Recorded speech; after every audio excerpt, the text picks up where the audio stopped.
Father, are you wearing the right color today? Yes, I am. Although I could wear the purple, it's what they call Gaudete Sunday. Rejoice. Rejoice that the Lord is near. Yes, as we prepare for Christmas, but more so that the Lord is near. Nearer than it was yesterday or a week ago or a year ago. The Lord is nearer for us as a person and as a people. The gospel story today shares the story, if you will, of people who, after they're baptized by John the Baptist, they say, well, what do we do next? What do we do next? And like those people, we've been baptized, and we should continue to ask the question, well, what's next? Because as I say in different spots when I'm baptizing, it's not a bucket list thing. Being baptized is just not that day. It's living that sacrament. It's living our baptisms in the days to come is what's asked of us. So they asked John, well, what should I do? Well, he says, hey, you got the means to help somebody? Well, do so. You got 2 coats? Share with somebody who doesn't have one. Some people need food and you got it? Share it. Treat other people fairly, respectfully. Avoid violence in your life. Avoid the gossip. Avoid the false accusations, the untruths of life and of people. And as we reflect upon the question, what should I do, we do? What is it for us? What can it be for us? I think in a sense, we can throw out ideas, but we know as a person or family what we can do. As thinking about that question, 3 sort of things came to mind that come from the gospel, because it's the same response. Share in ways that assist others. Okay, how do we do that? How will we do it? 2 years ago, at least 2 Christmases ago, we made a little tweak here in the parish about how we would do the Christmas giving tree. We're entering into a pandemic, and we're still there to some degree. So we did it a second time. We had the Christmas giving tree without having a tree. I love it. We asked people to say, hey, when you go shopping, could you get a gift card to Walmart or to Target or to Hannaford Farms or to the Price Chopper? People did. Very generously last year and this year. And I think we need to know that we did that, but the point is that it helps so many people.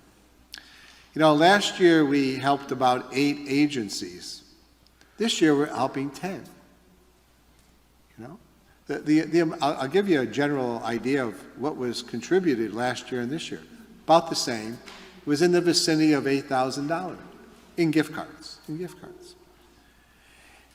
And, you can just imagine, we're not going to be there when this happens, but you can imagine when these cards are distributed or the agency goes and buys something that will be given to people at Christmas, the joy that's there. They might say, oh, Santa came with young kids. Well, that's good. They might say, I'm glad that this church community could help. And just think about how this is across the board in different parishes and different organizations at Christmas. There is good news out there. At the end of the gospel it says, and the Baptists continued to preach good news. Good news. What's the good news? We all know the bad news. That's easy to know. Do what's right and just. Do what's responsible. Huh? What's that for us? For me? I heard the story, and I don't have all the facts. I wish I could give more about it. And if you heard this story, you'll know about it, but you'll get the gist of what I'm talking about. Some person or persons in recent days borrowed something. I don't know what it was, but it was something that they shouldn't have taken, something that should not have disappeared. And a couple days later, it reappeared with a note from the person or persons that borrowed it. And the note said, "We're sorry," whatever. And then they signed it. Idiots. They sort of knew that they didn't do the right thing, you know. You talk about doing the right and just, we'll call it the responsible thing. And this one, I just added this morning at 7 o'clock in the morning. It looks like, the way I understand it, when we're in public starting tomorrow, got to wear a mask. Got to wear a mask.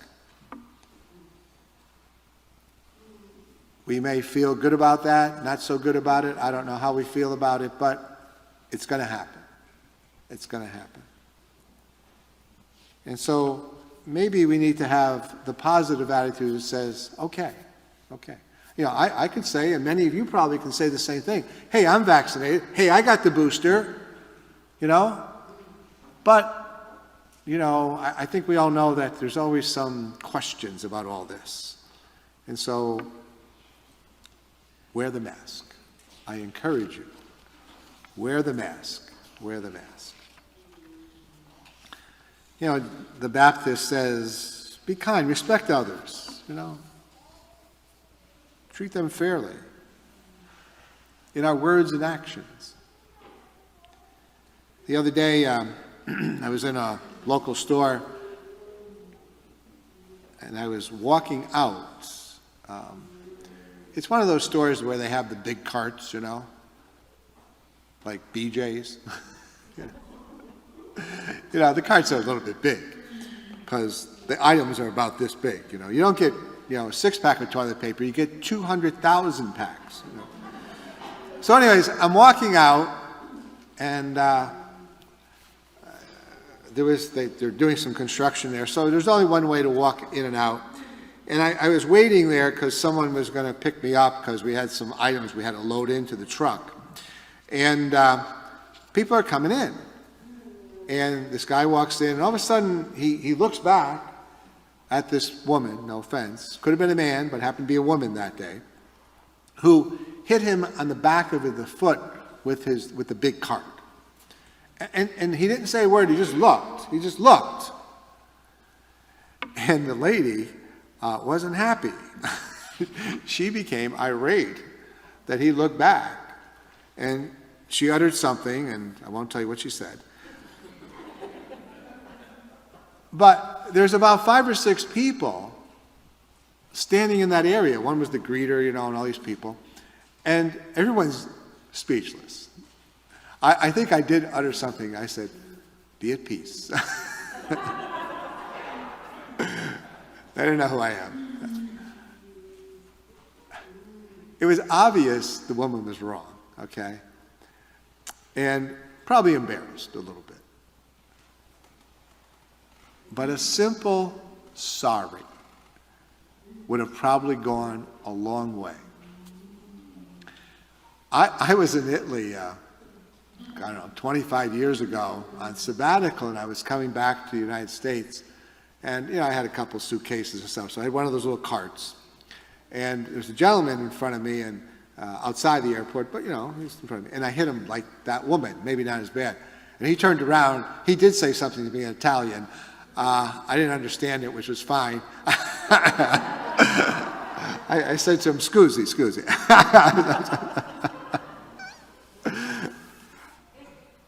You know, there was a book a bunch of years ago called Don't Sweat the Small Stuff. It's all small stuff. Well, living life is not always the big things. It is the small stuff, many, many times. And the big things are important, but so are the little things. So are the little things. And so maybe the scriptures are asking us, as little as it seems, to be kind to people and respect them and help them and all that stuff. It's important. And if we don't know it, I think we should know that. Because sometimes we do good and we don't know if it's appreciated. Oh, it is. Oh, it is. We always don't get the response back, but it is. Because these small acts of caring and sharing and kindness in word and deed give others cause to rejoice. As I alluded to, could you imagine Christmas this year? Just the people that we're helping. It's going to be a happier Christmas for them, even in the midst of all this pandemic stuff, just like it is for us. And I think we all know that when we do something positive, something good, we get a little something out of it too. Maybe we're not looking for it, but we get something. There's a gift there, not just for the others, but also for us. And so to quote St. Paul today, he says to us in a humble way, in a very humble way, may our kindnesses be known to all. May our kindnesses be known to all that share Christ with one another.